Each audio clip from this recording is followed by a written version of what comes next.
లెక్కలు అంటేనేమో టన్నుకు 25,000 రూపాయలు.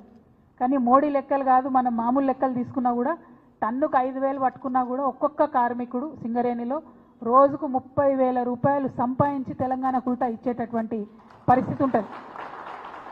అంటే సింగరేణి కార్మికుడి చెమటతో తడిచినటువంటి ఆ బొగ్గుకు అంత విలువ ఉన్నది. కానీ సింగరేణి కార్మికులకు మనం ఇచ్చేది చాలా తక్కువనే ఉంటుంది. ఇక మోడీ గారు ఏం చేసిండ్రు, ఇచ్చేటటువంటి జీతం మీద ఇన్కమ్ ట్యాక్స్ 10-15 ఏళ్ళ నుంచి అడుగుతున్నాం ఇన్కమ్ ట్యాక్స్ రద్దు చేయాలని. ఇంకా కొత్తగా ఆయన పర్కులు కొత్తగా ఇస్తారు. ఆ పర్కులన్నిటి మీద కూడా వాళ్ళు ఇన్కమ్ ట్యాక్స్ వేయడంతో చాలా అదనంగా భారం పడుతుంది.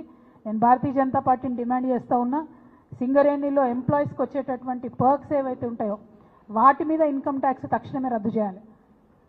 ఇతర పిఎస్యూస్లో ఎక్కడన్నా ఇన్కమ్ ట్యాక్స్ పర్క్స్ మీద వేసినటువంటి ఇన్కమ్ ట్యాక్స్ను రియంబర్స్మెంట్ ఇస్తున్నారు.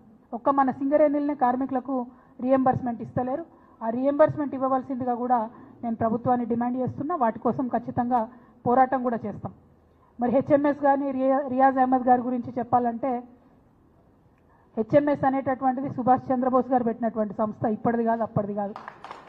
ఆయన ఆశయాలతోని కార్మికులు ఆనాడు ఎట్లా కష్టపడ్డారో బ్రిటిష్ హయాంలో వాళ్ళకు న్యాయం జరగాలని పెట్టినటువంటి సంస్థ. మన రాష్ట్రంలో హెచ్ఎంఎస్ ఏ పార్టీతో కూడా అఫిలియేషన్లో లేదు, చాలా ఇండిపెండెంట్గా ఉన్నటువంటి సంస్థ. అట్లనే రియాజ్ అహ్మద్ అన్న నేను పుట్టక ముందు నుంచి కూడా కార్మిక ఉద్యమాలలో ఉన్నటువంటి వ్యక్తి. ఆయనకు అంత అనుభవం ఉంది.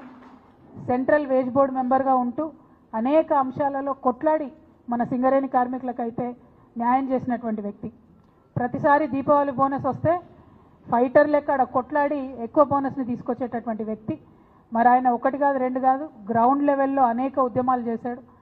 రియాజ్ అహ్మద్ గారితో కలిసి మరి హెచ్ఎంఎస్తోని కలిసి ఇవాళ సింగరేణి జాగృతి కూడా అన్ని 11 ఏరియాల్లో కూడా పనిచేస్తుందని తెలియజేయడానికి చాలా సంతోషిస్తూ ఉన్నాం. కార్మికుల యొక్క సంక్షేమం, కార్మికుల యొక్క వెల్ఫేర్ ప్రధానంగా పెట్టుకుంటాం మా ఎజెండాలో. అదేవిధంగా కార్మికుల యొక్క హక్కులను కూడా ఎక్కడ కూడా విస్మరించకుండా కాంగ్రెస్ పార్టీ చేస్తున్నటువంటి మోసాన్ని కూడా ఎండగడుతూ ముందుకెళ్తాం. పోయినసారి లాభాల్లో వాటా అని ఇచ్చిరు కాంగ్రెస్ పార్టీ వాళ్ళు, 33% ఇస్తున్నామని చెప్పారు. అందరం కూడా మంచిదే కదా, ఇదివరకు మనం 30 ఇస్తే వీళ్ళు 33 ఇచ్చిరు అనుకున్నాం. కానీ ఎంత దారుణం అంటే కాంగ్రెస్ మార్కు నయవంచన ఎట్లా ఉంటుందంటే అసలు లాభాలనే తక్కువ చూపించారు. ఇచ్చుడేమో పేరుకు 33 ఇచ్చిరు, తప్పు అంకెలు చూపించి కార్మికులకు తక్కువ డబ్బు ఇచ్చినటువంటి ప్రభుత్వం కాంగ్రెస్ ప్రభుత్వం. ఇప్పుడు నేను డిమాండ్ చేస్తూ ఉన్నా, దసరా రాబోతా ఉంది, కార్మికులకు ఇచ్చేటటువంటి లాభాల్లో వాటాను ఈసారి 35% ఇవ్వాలని చెప్పి నేను డిమాండ్ చేస్తూ ఉన్నా. అది కూడా ఉట్టి లెక్కలు కాదు, దొంగ లెక్కలు కాదు, కరెక్ట్